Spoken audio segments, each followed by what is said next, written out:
At 36 years old, Raymond Davis, a man with kind eyes and hands calloused from both lab work and home repairs, made $49,000 a year. It was a respectable salary for a lab technician in Detroit, enough for the mortgage on their modest house in East English Village, enough for groceries, enough for the quiet, ordered life he thought he was building. It was not, however, enough for the life his wife, Sandra, was actually living. He just didn't know it yet. The first hint of the deep, corrosive disconnect in his marriage didn't come from a stray credit card bill or a whispered rumor. It came from the person he loved most in the world, his 7-year-old son, Eli. It was 10:47 p.m. on a Tuesday in November. A raw, wet wind whipped off the Detroit River, knee-rattling the windows of the number 9 bus as it rumbled down Gratiot Avenue. Raymond sat on a cold, cracked vinyl seat, his work bag clutched in his lap. His body ached with a fatigue that went bone deep. This was the end of a 14-hour day, an 8-hour shift at the lab, a 2-hour commute, and 4 hours of overtime he'd picked up to try and get ahead, or, more accurately, to try and stop falling so far behind. When he finally turned his key in the lock of his own front door at 11:12 p.m., the house was dark and silent. He slipped off his worn, water-stained work boots, a pair of $120 Timberlands he'd had for 6 years, and padded silently upstairs. The door to Eli's room was cracked open, a sliver of light from the dinosaur-shaped nightlight spilling into the hall. He pushed it open gently. Eli was sitting up in bed, his small face etched with worry, his hair in the neat twists Sandra had painstakingly done over the weekend, each one a perfect, tight coil. "Hey, buddy," Raymond whispered, his voice rough with exhaustion. "What are you doing up so late?" Eli's lower lip trembled. "I waited for you, Daddy." A familiar pang of guilt, sharp and acidic, shot through Raymond's chest. He crossed the room and sat on the edge of the bed, the springs of the $400 mattress groaning in protest. He reached out to smooth Eli's hair, but his son flinched back, wrinkling his nose. And then came the words. The innocent, devastating question that would echo in his mind for months. "Daddy?" Eli asked, his voice small and serious. "Why do you always smell like the bus?" Raymond froze.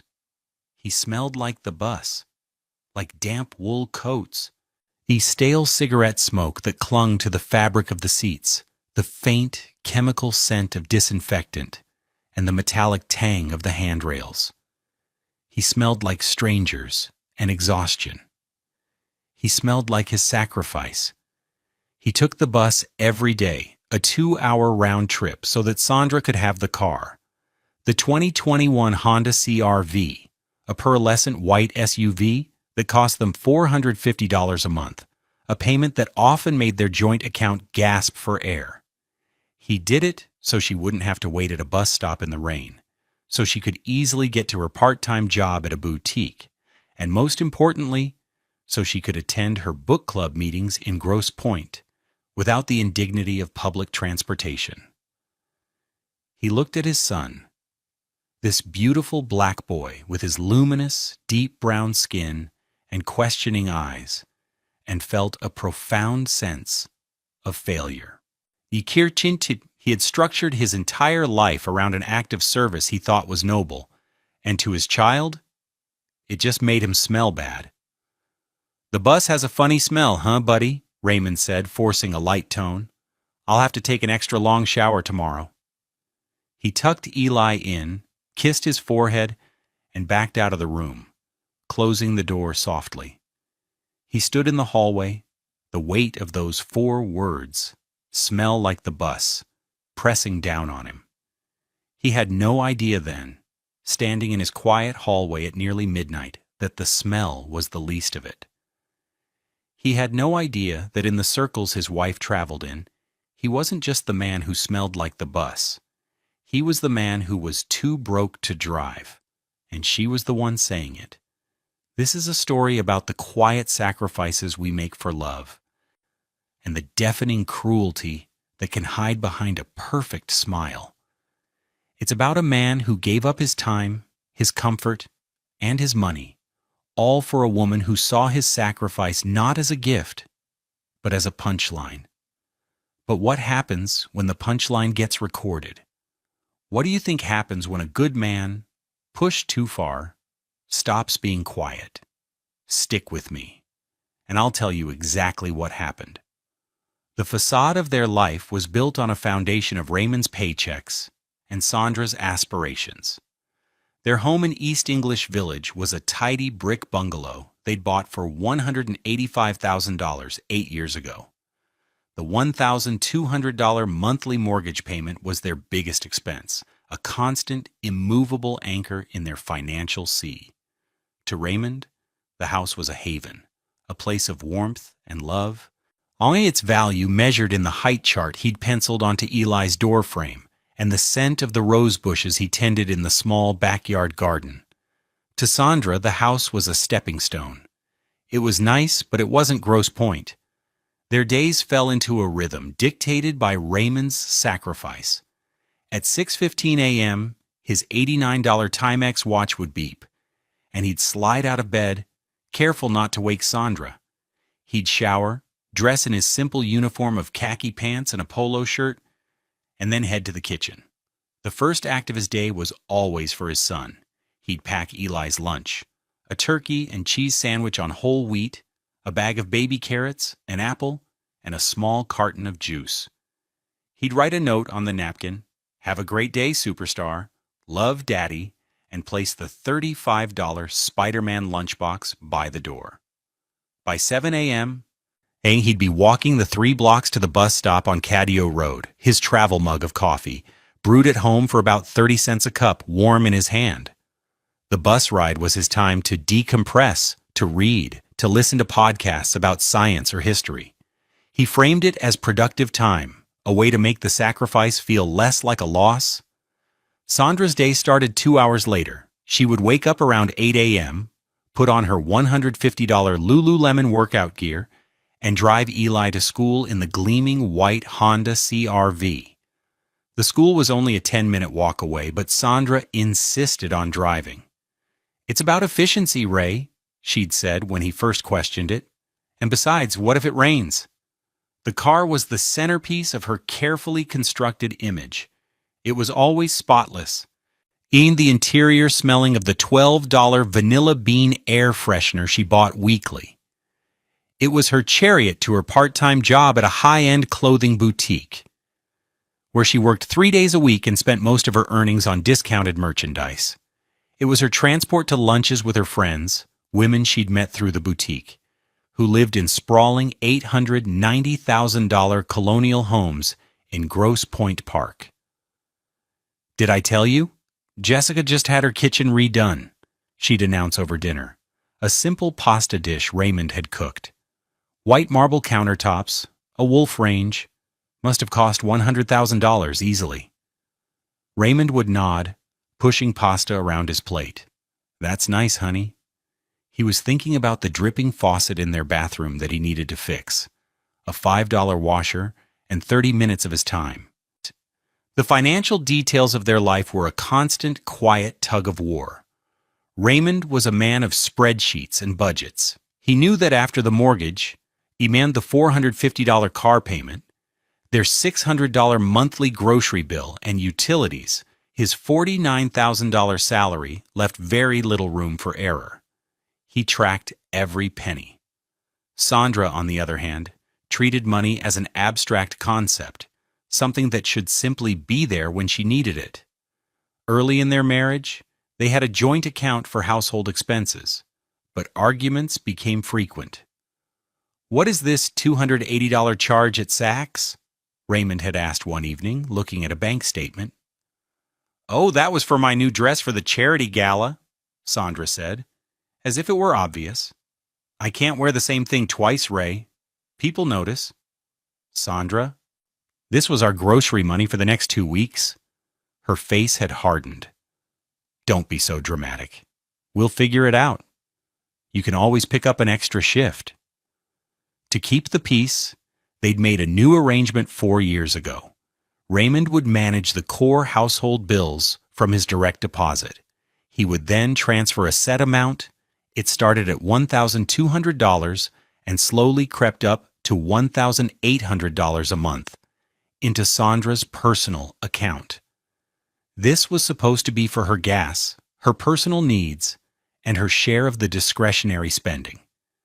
It was, in Raymond's mind, a compromise. A way to give her the autonomy she craved while he maintained control over their essential finances. He had no idea how wrong he was. He saw it as a sacrifice for peace. She saw it as her allowance, an allowance she supplemented by dipping into their joint savings account, the one Raymond was painstakingly trying to build for Eli's future. He thought the constant transfers were a solution. In reality, they were becoming a meticulously documented record of his own fleecing. Each transfer was a line item, a date-stamped, dollar-tagged piece of evidence in a case he didn't even know was being built against him. He was paying for the car, for the gas she put in it, and for the privilege of taking the bus, all while she laughed about it behind his back. The facade of domestic normalcy was perfect, polished, and paid for entirely by him. The betrayal wasn't a single, cataclysmic event. It was a slow erosion, a death by 1,000 cuts, each one a small, dismissive comment or a casual act of financial cruelty that left Raymond feeling a little more exhausted, a little more invisible. And the outrage accumulated in him like a static charge, building silently until it was ready to arc. The first major jolt came on a Saturday afternoon, about 3 years into his bus riding sentence. Sandra came home from a shopping trip, her arms laden with glossy bags.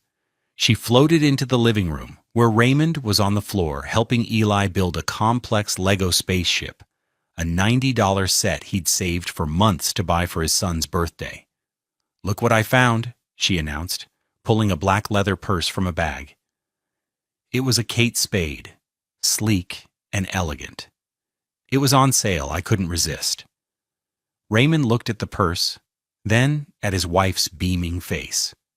He knew that brand. He'd seen it in the windows of stores he'd never dream of entering.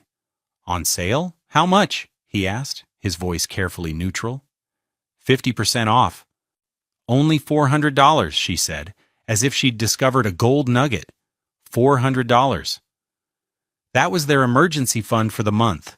That was 2 weeks of groceries. That was the cost of the new brake pads the CRV desperately needed, a repair he was planning to do himself that weekend with $80 parts from AutoZone to save money. "Sandra," he began, his voice tight, "we talked about this. We can't afford that." Her smile vanished, replaced by a familiar, defensive glare. "We can't afford it? Or you can't afford it?"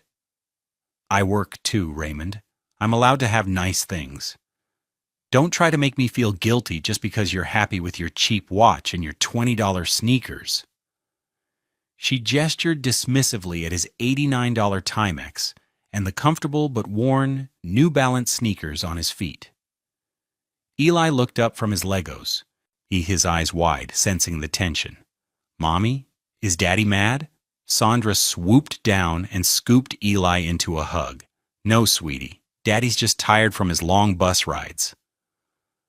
The words were coated in sugar, but the jab was clear. It was a reminder of his place, of the sacrifice she'd twisted into a weakness. Raymond fell silent, the Lego spaceship feeling suddenly heavy and pointless in his hands. That night, to avoid another fight, he logged into their banking app and saw the $400 charge. And right below it, he made his monthly transfer to her account, $1,500. He labeled it, as always, Sandra's monthly. A few months later, the emergency trips began. She called him from work, her voice a frantic whisper. "Ray, honey, I'm in a bit of a jam. Jessica and Lauren are planning a spa weekend in Traverse City. It's Lauren's birthday. And then I'd feel terrible if I missed it. I just need a little extra to cover the hotel. Maybe $800? 800? Sandra, we don't have it. The property taxes are due next month. I'll pay it back, I swear, she pleaded. I'll pick up extra shifts at the boutique. Please, Ray. I never get to do anything like this. He knew she wouldn't pay it back. He knew the extra shifts would never materialize. But the thought of another fight, of the cold silence that would follow, was more exhausting than the thought of the money. He relented. Fine. I'll transfer it from the savings. He did it, feeling a sick pit in his stomach. He was enabling her. He was funding the very lifestyle that made her look down on him. The savings account, their supposed safety net, now had a balance of just $1,245. He had started it with a $5,000 inheritance from his grandmother. He felt a wave of shame, as if he'd betrayed his grandmother's memory. The public humiliations were worse. They were at a summer block party in their neighborhood. Raymond was manning the grill, flipping burgers, feeling relaxed and happy for the first time in weeks. He was talking to a neighbor, Mark, about a classic car Mark was restoring. Sandra drifted over, a glass of white wine in her hand, looking radiant in a $300 sundress. Mark's wife, Chloe, smiled warmly at Raymond. Sandra was just telling me you take the bus to work every day, Ray. That's so admirable. Great for the environment. Before Raymond could respond, Sandra let out a tinkling laugh. Oh, you know, Ray, she said, patting his arm in a way that was both affectionate and deeply condescending. He loves his me time on the bus.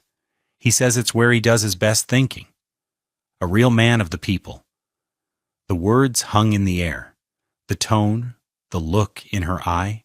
It was a performance for her audience. She was framing his sacrifice as a quirky, slightly pathetic choice, not a necessity driven by her own demands. Raymond felt his face flush with heat from the grill, or maybe from shame. He just nodded, flipped a burger, and said nothing. He saw the flicker of pity in Chloe's eyes before she quickly changed the subject. The financial bleed continued, a steady, relentless drain. The CRV needed new tires. Raymond researched and found a highly rated set of all-season tires at Bell Tire for $600 installed. Sandra wouldn't hear of it. No, we're getting them from the Honda dealership, she insisted. Frien, they use the original manufacturer's brand. It's about safety, Raymond, and it maintains the car's value. The dealership quoted him $1,150. They argued for 2 days. In the end, Raymond paid the $1,150 from their savings account, which now dwindled to a terrifying 3-digit number. He felt a cold dread creep into his heart. They were one unexpected bill away from disaster. He started taking every overtime shift offered. He'd come home long after Eli was asleep, his body humming with exhaustion, and find Sandra on the couch, scrolling through her phone. A half-empty glass of wine on the $250 crate and barrel end table beside her. One night, he arrived home at 11:30 p.m. to find the house smelling of roasted chicken and garlic. Sandra was in the kitchen, her face a mask of fury. "Where have you been?" she snapped. "I cooked. Jessica and her husband were supposed to come over for dinner. I had to cancel an hour ago because you weren't here. Do you have any idea how embarrassing that is?" Raymond stared at her, bewildered. "You didn't tell me you were having people over?" "I shouldn't have to. I sent you a text this afternoon." He pulled out his phone. There it was, a text from 3 p.m. "Jess and Todd for dinner tonight at 8. Don't be late." He'd been in the middle of a critical sample run at the lab, his phone in his locker. He hadn't seen it. "Sandra, I was at work. I was working overtime so we can pay the credit card bill you ran up last month." "Oh, here we go," she said, rolling her eyes. "It's always about money with you. You know what your problem is, Raymond? You have no ambition. You're content to just be, to take your little bus and work in your little lab. Some of us want more out of life. That was the line that broke something in him. His little lab, his little life, a life dedicated to supporting her. The anger that had been simmering for years finally boiled over, but it didn't come out as a shout. It came out as a quiet, chilling calm. "I'm going to bed," he said, turning his back on her, and the expensive, uneaten chicken. He lay in the dark, listening to her cleaning up, slamming cabinets. He thought about the numbers. 4 years, 48 monthly transfers, an average of about $1,500 a month, plus the emergencies, the tires, the trips. He did a rough calculation in his head. It was an astronomical sum. It was a down payment on a house in Grosse Pointe. It was a college fund. It was a life. A life he was working to death for, while she called it little. The outrage was no longer a spark. It was a steady, burning flame. He just needed proof. He needed something more than just the numbers. He needed to hear it in her own voice. He had no idea how soon he would get his wish. The proof arrived on a Saturday that felt like any other. It was May 21st, 2:38 p.m. The sky was a brilliant, cloudless blue, and the scent of freshly cut grass hung in the air of East English Village. Raymond was on his knees in the front garden, methodically pulling weeds from around the base of his prize-winning rose bushes. His hands, covered in dirt, felt more at peace here than they did anywhere else. Eli was running through the sprinkler in the backyard, his happy shrieks echoing down the block. It was a perfect, peaceful, domestic scene. Then he saw Mrs. Gable walking across the lawn towards him. Mrs. Gable was their next-door neighbor, a retired school teacher in her late 70s, with sharp eyes and a kind heart. She'd lived in her house for 50 years and had seen the neighborhood change around her. She had always been fond of Raymond, often leaving a plate of cookies on their porch or waving to him as he walked to the bus stop in the pre-dawn darkness. She adored Eli. Her interactions with Sandra, however, were always brief and polite, tinged with a formality that Raymond had never quite understood. Today she wasn't smiling. She held her iPhone in her hand, clutching it like a weapon. Her face was a mixture of anger and deep unease. "Raymond," she said, her voice low, "I need to talk to you for a moment." He stood up, wiping his hands on his jeans. "Is everything okay, Mrs. Gable?" She glanced back towards her house, then at Raymond's. "Is she home? Sandra?" "No, she's at her book club meeting in Grosse Pointe." Mrs. Gable nodded slowly, a grim certainty settling on her features. "I thought so." "Raymond, I have something you need to hear. I don't want to be the one to do this, I truly don't, but I can't, in good conscience, stay silent." She explained that she had been sitting on her screened-in porch, reading. A car had pulled up in front of Raymond's house. Not the CR-V, but a sleek, black $90,000 Mercedes SUV he didn't recognize. Sandra had gotten out of the passenger side with 2 other women. They were waiting for a third friend to arrive, laughing and talking loudly by the open car door, their voices carrying clearly across the quiet street. "I wasn't trying to eavesdrop," Mrs. Gable said, her gaze fixed on her own pristine hydrangeas, "but they were so loud, and what I heard, it made my blood run cold." She had felt so appalled, so certain that Raymond needed to know, that she had discreetly unlocked her phone and started a voice memo. "I'm so sorry," she whispered, and held out her phone. Raymond's heart began to pound, a slow, heavy drumbeat against his ribs. He took the phone. Mrs. Gable's finger hovered over the screen and then pressed play. The recording was shockingly clear. The first sound was the clinking of what sounded like wine glasses, followed by a burst of high-pitched female laughter. A voice he didn't recognize said, I still can't believe you let him keep taking the bus. Doesn't Raymond mind you having the car all the time? Then came Sandra's voice. It was light, airy, and dripping with a casual, performative cruelty he had only ever seen hints of. It was her gross point voice. "Oh, honey, please," she laughed. The sound was brittle, artificial. "He's too broke to drive. What's he going to do? Put gas in it with his lunch money." More laughter from the friends. One of them snorted. Sandra continued, her voice gaining confidence, playing to her audience. "He knows his place. Honestly, it's better this way. It keeps the bus smell out of my car." The final word, car, was followed by a peal of collective, vicious laughter. Then the sound of another car door opening and closing, and the memo ended. Raymond stood completely still in his garden, the sun warm on his back, the phone in his dirt-caked hand. The world seemed to shrink until it was only the size of that recording. The sounds of his son laughing in the sprinkler, the buzz of a distant lawnmower, the gentle breeze, it all faded into a roaring silence in his ears. Too broke to drive, knows his place, the bus smell, every sacrifice, every exhausting overtime shift, every lonely bus ride in the dark, every dollar he had transferred, every time he'd swallowed his pride. It all coalesced into those three phrases. It wasn't just a betrayal. It was a complete and utter negation of his entire existence as a husband and a partner. He wasn't a man making a sacrifice for his family. In her eyes, and in the eyes of her friends, he was a joke. A pathetic, smelly, broke joke.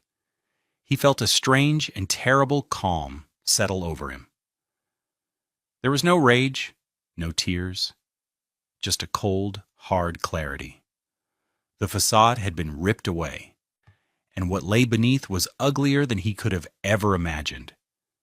He looked at Mrs. Gable, her face full of pity and concern. Can you send me that?" he asked, his voice a hoarse whisper. "Of course, dear." He watched as she navigated her phone, and a moment later, his own phone buzzed in his pocket.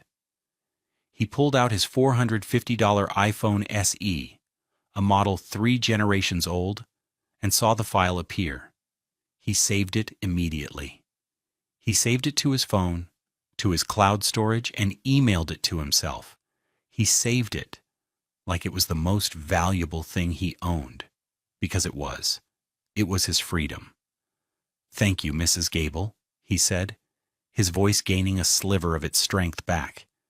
"You have no idea what you've just done for me." She patted his arm. "A good man deserves respect, Raymond. Don't you ever forget that." She turned and walked back to her house. Raymond stood there for a long time, listening to the echo of his wife's laughter in his head. The war was over. He had lost. But the battle for his life was just about to begin. The hours after hearing the voice memo were the strangest of Raymond's life. He was a man hollowed out, every emotion scoured clean, replaced by a singular, icy purpose. The key was to do nothing, to change nothing. He had to become a ghost in his own life, an actor playing the part of the dutiful, oblivious husband one last time. Strategic restraint. That was the new mantra. He finished weeding the garden, his movements mechanical. He turned off the sprinkler and wrapped a towel around a shivering, laughing Eli. He made them both peanut butter and jelly sandwiches for a late lunch. Every action was deliberate, a step in a dance he was choreographing in his head. Sandra came home at 6:15 p.m., floating in on a cloud of expensive perfume and self-satisfaction. The CR-V glided silently into the driveway. She walked in, kissed Eli's head, and gave Raymond a perfunctory peck on the cheek. "Hey, hun, long day," she said, dropping her $400 Kate Spade purse on the counter. "You would not believe the drama with Lauren's new au pair." Raymond, who was washing dishes at the sink, turned and gave her a small, tired smile. It was the best performance of his life. "Oh yeah? Tell me about it." As she recounted the trivial dramas of her Grosse Pointe friends, Raymond listened, nodded, and asked questions. He felt a profound sense of detachment, as if he were watching a movie of his own life. He saw her not as his wife, but as a subject. Every word, every gesture was data. He was a lab technician after all. He knew how to observe, document, and analyze. That night, after Sandra was asleep, her breathing deep, and even beside him, he slipped out of bed. He went to his small desk in the corner of the living room, the one with the second-hand $50 chair, and turned on his laptop. The real work began. The next morning, he put the first part of his plan into motion. Over breakfast, pancakes he'd made from scratch, he adopted a tone of sincere, slightly overwhelmed concern. "Sandra," he began, pouring her a cup of coffee, "I've been thinking a lot lately about our finances, about the future, for Eli." He let that hang in the air. Eli was always the key. She looked up from her phone, a flicker of annoyance in her eyes. "What about them?" "We're fine." "Are we?" he asked gently. "I feel like we're always just getting by." "I was thinking, maybe I should take one of those online financial planning courses, to get us on solid ground, learn about investing, that kind of thing." This was the lie. It was a brilliant lie because it was wrapped in the costume of the very thing she accused him of lacking: ambition. He was proposing to be better with money, to be more. She shrugged, intrigued despite herself. "Okay, and?" "Well, to do it right, the first step is always to get a full picture of where everything is going. I'd need to gather all our bank statements from the last few years, joint accounts, savings, your personal account, my personal account, all of it, just to put it all into a spreadsheet and see where we stand." He held his breath. Now he was asking for the keys to the kingdom. Sandra considered it for a moment, then waved a dismissive hand. "Fine. Whatever you need to do, Ray. Knock yourself out. Just don't start messing with my monthly spending money. I have that budgeted out." Budgeted out. The irony was so thick he could have choked on it. "Of course not," he said, his face a perfect mask of earnestness. "This is just about getting organized." For the next week, Raymond lived a double life. By day, he was the same old Raymond. He took the bus. He worked his shifts. He packed Eli's lunch. He made dinner. He listened to Sandra's stories about her friends' fabulous lives. By night, after she and Eli were asleep, he became a forensic accountant. He logged into their online banking portals. He downloaded 4 years of statements. UTPDF after PDF piled up in a folder on his desktop labeled Financial Planning. He printed every single one. The stack of paper grew to be 6 inches high. He bought a new pack of highlighters. With a grim, methodical precision, he began to trace the money. Yellow was for his bi-weekly paycheck deposit. Blue was for his transfer to Sandra's personal account. He created a table: date, amount, memo. The list grew longer and longer. January 15th, 2018, $1,200, Sandra's monthly. February 15th, 2018, $1,200, Sandra's monthly. June 15th, 2020, $1,500, Sandra's monthly. May 15th, 2022, $1,800, Sandra's monthly. Pink was for any transfer from their joint savings account to her personal account. These were the emergencies.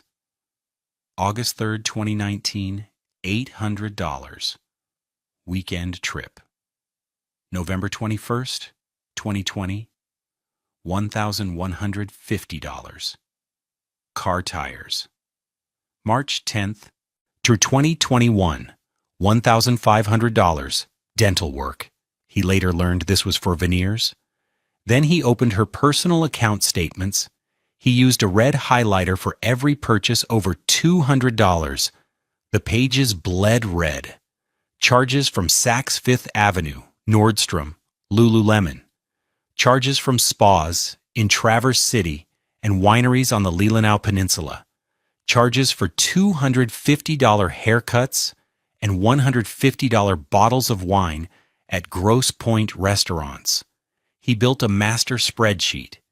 He tallied the blue column, the 48 monthly transfers.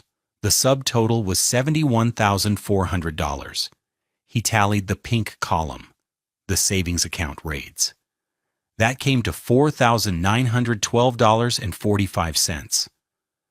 The grand total stared back at him from the screen, stark and unforgiving. $76,312.45. $76,000. Almost 2 years of his entire gross salary gone. Vaporized into purses, vacations, and wine. All so she could maintain a facade for women who despised him on her behalf. He sat back in his $50 chair, the house silent around him. He wasn't angry anymore. He was cold. He was a scientist who had just confirmed his hypothesis with overwhelming, irrefutable data. The playing dumb phase was over. It was time to find a lawyer. Finding the right lawyer was the most critical next step. Raymond knew he couldn't walk into one of the massive glass and steel law firms downtown. He couldn't afford their retainers, and he didn't trust their slick, corporate polish. He needed someone who understood the grit of Detroit, someone sharp, efficient, and unintimidated by Grosse Pointe money or attitude. After 2 days of quiet, careful research during his lunch breaks, he found her. Miss Imani Carter. Her office was in a restored historic building on the Avenue of Fashion. The website was simple, professional, and her bio was direct. A graduate of the University of Michigan Law School, with 15 years of experience in family law, specializing in complex financial disputes. Her photo showed a poised, intelligent black woman in her 40s with a no-nonsense expression. Raymond felt an immediate sense of trust. He called and made an appointment, using a precious vacation day for the meeting. He told Sandra he had a mandatory safety seminar at work. The lies were becoming easier, a necessary armor. Ms. Carter's office was not what he expected. It was warm and inviting, decorated with vibrant art by local Detroit artists. The only thing imposing about the room was the woman herself. She sat behind a large, uncluttered mahogany desk, her posture perfect, her gaze direct. "Mr. Davis," she said, her voice smooth and measured. "Thank you for coming in. My paralegal said you have a matter involving dissipation of marital assets. Please, tell me what's going on." Raymond took a deep breath. He opened his worn leather briefcase, a gift from his parents when he graduated from college, and laid his evidence on her desk. He didn't start with the story. He started with the data. First, he presented the master spreadsheet, a single, damning page, summarizing 4 years of financial drain. "This is a summary of all transfers made from my accounts to my wife's and from our joint savings to her personal account over the past 48 months. The total is $76,312. Ms. Carter took the page, her eyes scanning the columns. She raised an eyebrow slightly but said nothing. Next, he produced the binders. "This is the backup," he said, pushing 2 thick, 3-ring binders across the desk. "Volume 1 contains my personal and our joint account statements with every transfer highlighted. Volume 2 contains my wife's personal account statements with her corresponding spending highlighted." She opened one of the binders, flipping through the pages, her expression unreadable. She saw the meticulous highlighting, the neat tabs, the sheer volume of documentation. He could see a flicker of professional respect in her eyes. "You've been thorough," she commented, her tone dry. "I'm a lab technician," Raymond replied. "I document everything." He let her absorb the financial data for a full minute. He let the weight of the numbers sink in. Then, he played his final card. "There's one more thing," he said, his voice dropping. "This is the context." He took out his phone and a small $30 Bluetooth speaker he'd bought for this exact purpose. He placed the speaker in the center of her desk. "This is a voice recording," he explained. "It was taken 3 weeks ago by my neighbor. It features my wife and her friends." He pressed play. The bright, cruel sound of Sandra's voice filled the quiet office. The clinking glasses. The laughter. "Oh, honey, please. He's too broke to drive." "What's he gonna do? Put gas in it with his lunch money?" "He knows his place. It keeps the bus smell out of my car." As the recording played, Ms. Carter's face remained impassive, but her eyes hardened. It was the look of a predator spotting a weakness in its prey. When the memo ended, a heavy silence descended on the room. She finally looked up at Raymond, and for the first time he saw not just a lawyer, but an ally. "Mr. Davis," she said, her voice now carrying a steely edge. "This is not just a case of irresponsible spending. The legal term for this is dissipation of marital assets, and it's a serious breach of fiduciary duty. But that recording, that changes everything. It proves intent. It proves malice. It's character evidence of the most powerful kind. It's devastating." She leaned forward, her hands clasped on the desk. "Your wife and her attorney will expect a standard divorce proceeding. A fight over the house, custody, maybe some alimony. They will not be expecting this. They will not be prepared for an ambush of meticulously documented financial abuse backed by audio evidence of her contempt for you." Raymond felt a surge of validation so powerful it almost brought him to his knees. He wasn't crazy. He wasn't just being sensitive. This was real. "What do we do?" he asked. "We don't go to court. Not yet," Ms. Carter said, a strategic glint in her eye. "Court is public, and it's slow. We request mandatory mediation. It's a private, controlled environment. We let her walk in there feeling confident, arrogant even. We let her make her outrageous demands, and then we detonate this. We present the financials, and then we play that recording for her, her lawyer, and the mediator." She explained the strategy. The shock and humiliation would be total. Her lawyer, and faced with evidence that would make his client look like a monster in open court, would have no choice but to advise her to settle immediately, and on their terms. "My billing rate is $450 an hour," she stated. "We will ask for your legal fees to be paid by her as part of the settlement. Our terms will be simple and non-negotiable. A full judgment against her for the $76,000 she dissipated. Full ownership of the marital home and the Honda CR-V to you. No alimony. We will be generous with a shared custody arrangement for your son because he is the priority." Raymond nodded, his mind clear. "Let's do it." He left Ms. Carter's office and walked into the bright afternoon sun, feeling lighter than he had in years. The weight of his secret was no longer his alone to bear. It was now a weapon. And it was aimed, loaded, and ready to be fired. The day of the mediation was a cool, overcast morning in late June. Raymond woke up at 5 a.m., long before his alarm. He felt no anxiety, no fear, only a profound and unnerving calm. He showered, dressed in the best suit he owned, a simple, charcoal gray suit from Jaws. A bank that he'd bought for a wedding 5 years ago for $350, and went downstairs. He packed Eli's lunch just like any other day. The routine grounded him. He met Ms. Carter in the lobby of a neutral office building in Southfield at 8:45 a.m. The mediation was scheduled for 9. She was wearing a sharp, dark blue power suit, her demeanor radiating a quiet, formidable confidence. She carried a slim, leather-bound portfolio. "Ready?" she asked him. "Ready," he confirmed.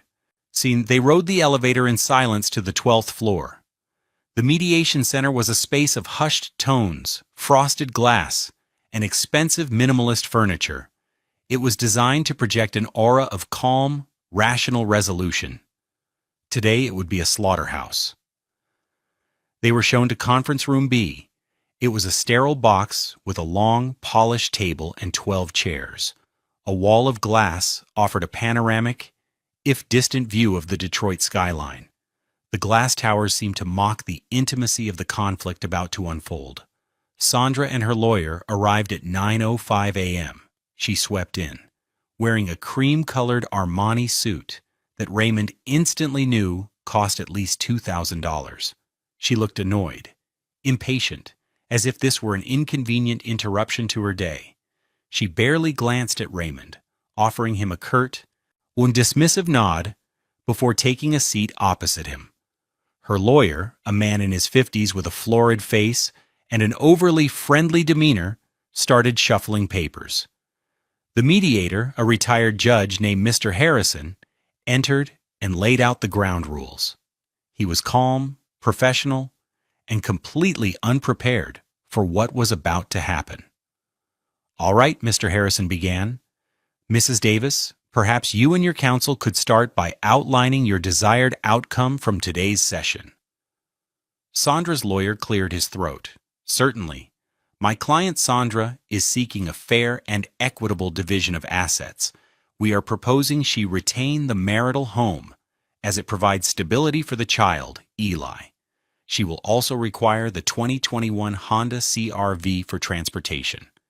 Further, given the disparity in earning potential and Mr. Davis's stable income, we are requesting alimony in the amount of $2,000 per month for a period of 5 years to allow my client to maintain the lifestyle to which she and the child are accustomed." Raymond felt a flicker of the old anger, but he pushed it down. He looked at Ms. Carter, who gave him an almost imperceptible nod. Let them talk. Let them build the pedestal higher before we kick it out from under them. When her lawyer finished, the mediator turned to them. "Ms. Carter, your response?" Imani Carter leaned forward, a picture of calm professionalism. "Thank you, Mr. Harrison. We appreciate counsel's proposal. However, our position is substantially different. Before we discuss assets like the home or alimony, we must first address the significant and systematic dissipation of marital assets by Mrs. Davis over the past 4 years." Sandra's head snapped up. She shot a confused, angry look at her lawyer. "What is she talking about?" she hissed. Ms. Carter ignored her and slid 3 identical binders across the polished table, one for the mediator, one for Sandra, and one for her stunned-looking attorney. "If you'll turn to Exhibit A," Ms. Carter said, her voice even and clear, "you will find a spreadsheet summarizing 48 consecutive monthly transfers from Mr. Davis's accounts to Mrs. Davis's personal account, as well as several large-sum transfers from the couple's joint savings. The total amount dissipated, not including interest, is $76,312.45. Sandra's lawyer fumbled with the binder, his face turning a shade redder. Sandra stared at the spreadsheet, her mouth slightly agape. "Those were our expenses. I managed our budget. I paid for groceries, for Eli's clothes." "Did you?" Ms. Carter said softly. She gestured to the binder. "Because if you turn to Exhibit B, you'll find 4 years of your personal bank statements. We've taken the liberty of highlighting every purchase over $200. You'll note a significant number of charges from luxury retailers, high-end restaurants, and out-of-town resorts. For example, on page 14, we see a charge for $875 at the Grand Traverse Resort and Spa.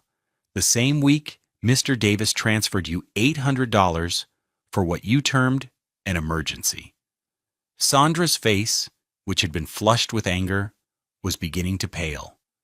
Her lawyer was flipping through the pages.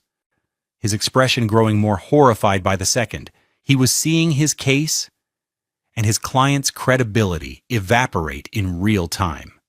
This is an invasion of my privacy, Sandra sputtered, looking at the mediator for help. Mr. Harrison held up a hand. These are discoverable financial documents in a divorce proceeding, Mrs. Davis. Ms. Carter let the silence hang for a moment, letting the weight of the paper evidence settle. Then she delivered the final, devastating blow.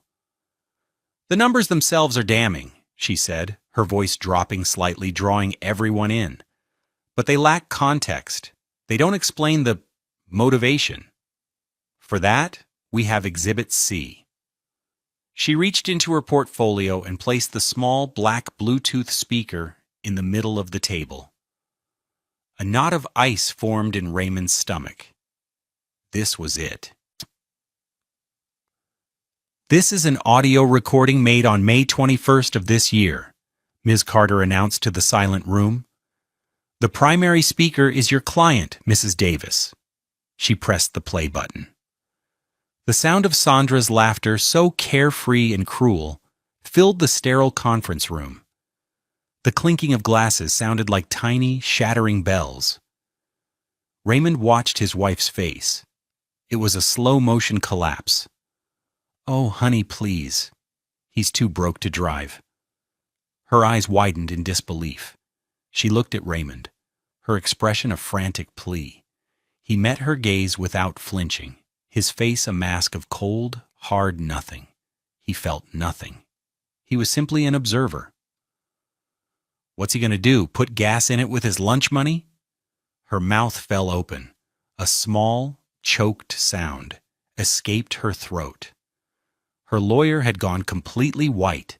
He's staring at the speaker as if it were a venomous snake. He knows his place. Honestly, it's better this way. It keeps the bus smell out of my car. The final peal of laughter echoed in the room and then died, leaving a silence more profound and absolute than any Raymond had ever experienced. It was the sound of a life imploding. Sandra stared at Raymond, her eyes swimming with tears of shock and humiliation. The mask was gone. All that was left was the ugly, panicked truth. Miss Carter spoke into the void, her voice quiet, but carrying the force of a battering ram. We are prepared to file a motion to have that audio entered into the public record in open court, where a judge can hear your client's contempt for the man who was working 14-hour days to fund her shopping sprees. The press, particularly the local news, tends to enjoy stories like that. She paused. Or, you can agree to our settlement terms. Today. Right now. She slid a single sheet of paper across the table. A judgment against Mrs. Davis for the full $76,000. The marital home and the Honda CR-V are to be signed over to Mr. Davis, free and clear. His retirement accounts remain his, no alimony. We will draft a generous and fair 50-50 custody agreement for Eli. You have 10 minutes to decide. Sandra's lawyer didn't even look at his client. He looked at the paper, at Ms. Carter's unyielding face, and at the damning binders. He knew he was utterly, completely defeated. He picked up the settlement agreement and nodded. We accept.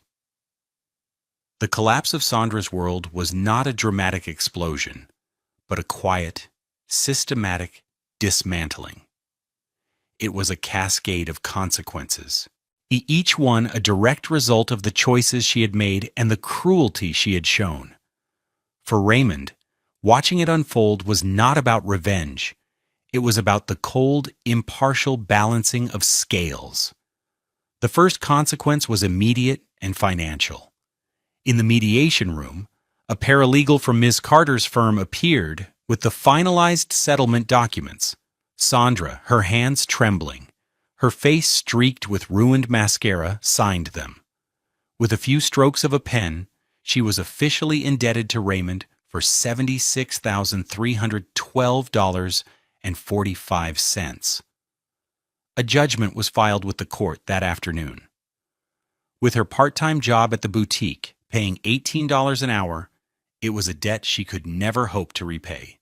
Miss Carter immediately filed for wage garnishment. 25% of her meager paycheck would now be sent directly to Raymond, a constant, bi-weekly reminder of her betrayal. The second consequence was the car. After signing the papers, Sandra and her lawyer were left in the conference room. Raymond and Ms. Carter walked out into the lobby. A young man in a suit, another paralegal, was waiting for them, holding a folder. "Mr. Davis," he said, "here's the signed title for the 2021 Honda CR-V and the keys." He handed them over. The keys felt heavy and real in Raymond's hand. He walked out of the office building, leaving Sandra to figure out her own way home. Later, he saw the charge on their now frozen joint credit card, a $45 Uber ride. He drove the CR-V, the symbol of his long humiliation, back to his house. The vanilla bean air freshener made him feel sick. He rolled down all the windows. The third consequence was the loss of her lifestyle. The river of money, the $1,800 a month from Raymond, the secret dips into savings, was gone. Her income was now just her garnished wages, amounting to less than $1,400 a month. There would be no more spa weekends, no more $1,200 Armani suits, no more lunches at exclusive Grosse Pointe bistros. The $3,200 a month fantasy she had been living was over. Reality had arrived, and it was brutal. The fourth consequence, perhaps the most painful for her, was social. News of the settlement, and the reasons for it, spread like wildfire through her circle.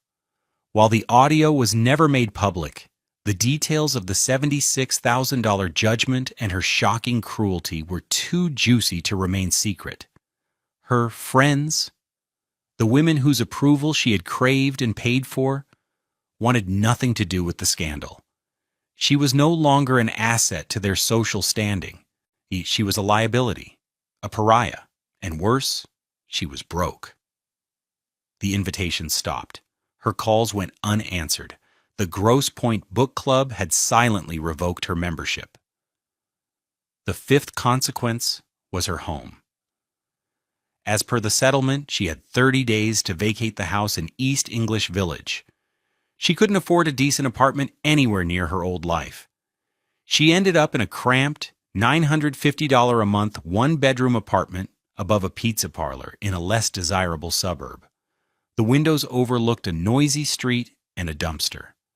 The contrast between this cramped, noisy box and the quiet, tree-lined street of her former life was a daily punishment. In the first week after the mediation, Raymond's phone was flooded with her voicemails.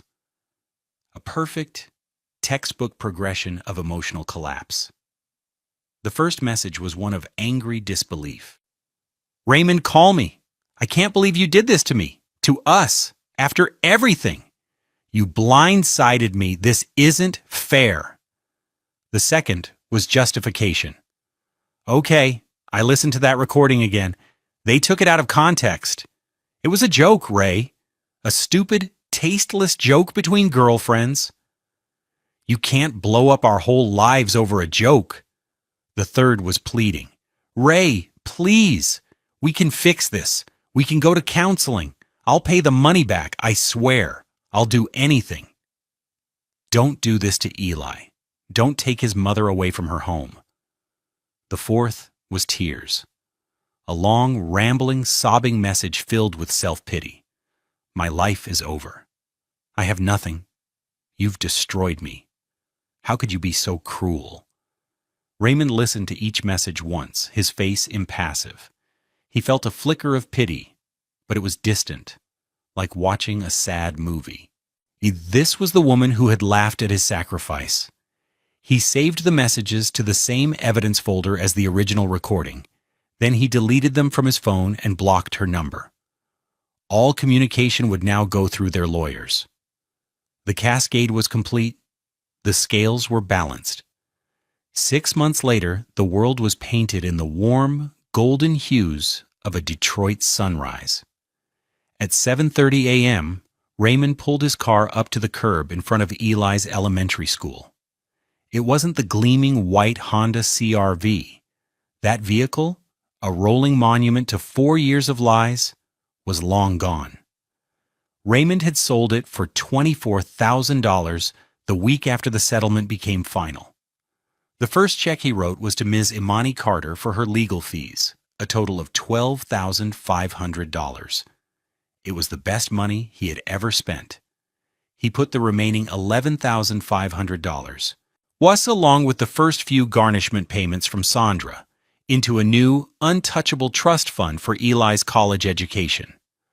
With a portion of his own savings, he had bought a different car, a 5-year-old, dark blue Honda Civic, for $16,000. It had 60,000 miles on it, a small scratch on the rear bumper, and it was the most beautiful car he had ever owned. It was his. It smelled of nothing but clean upholstery and the faint, sweet scent of the apple Eli had left on the back seat yesterday. "Okay, buddy, have a great day at school," Raymond said, turning in his seat. Eli, now a proud second grader, unbuckled his seatbelt. His hair in the same neat twists Raymond had learned to do himself by watching YouTube tutorials bounced as he leaned forward to show his dad a piece of paper. "Look what I made in art class." "But Daddy!" It was a drawing done in thick, bright crayon. It depicted 2 figures standing next to a lopsided blue car under a giant yellow sun. The figures were smiling. One was big, one was small. Both were colored in with a rich brown crayon. "That's you, Daddy," Eli said, pointing to the taller figure. "And that's me. And that's our car, the fast blue one." He paused, then pointed again at the drawing with a serious expression. "I used the brown crayon for our faces. Because we're black, Daddy. So I used the right color." Raymond's breath caught in his throat. He took the drawing from Eli, his fingers tracing the waxy lines. "Because we're black." In that moment, Eli had articulated a truth so simple and profound, it grounded Raymond completely. This was who they were. This was their life. Real, authentic, and colored in with the right colors. "It's the best drawing I've ever seen, superstar," Raymond said, his voice thick with emotion. "I'm going to put it on the fridge right next to my work schedule." Eli beamed, gave his dad a quick, strong hug, and scrambled out of the car, his $40 backpack bouncing behind him. Raymond watched him run up the steps and disappear into the school building. He sat there for a moment, the drawing resting on the passenger seat, the morning sun warming his face through the windshield. For 4 years, he had believed that love was a grand, painful sacrifice. He thought providing a luxury he couldn't afford was his duty. He'd measured his worth in the things he gave up. He was so wrong. True wealth wasn't the car or the house or the number in a bank account. It was this simple, unhurried moment. The freedom to drive his son to school. The warmth of a hug. The profound pride in a child's drawing. It was the quiet dignity of a life lived honestly. A life where he no longer smelled like the bus, but simply like a father. He had lost a wife, but he had gained back his entire world. And every morning, as he started the engine of his modest blue Civic, he was reminded that the best journeys aren't the ones we suffer through for someone else, but the ones we take toward our own self-respect. We all make sacrifices for the people we love, but it's crucial to know the difference between a sacrifice that builds a future and one that just enables a lie. What are the small things in your life that you wouldn't trade for any amount of money? Let me know in the comments below. Because stories like Raymond's remind us what true value really looks like.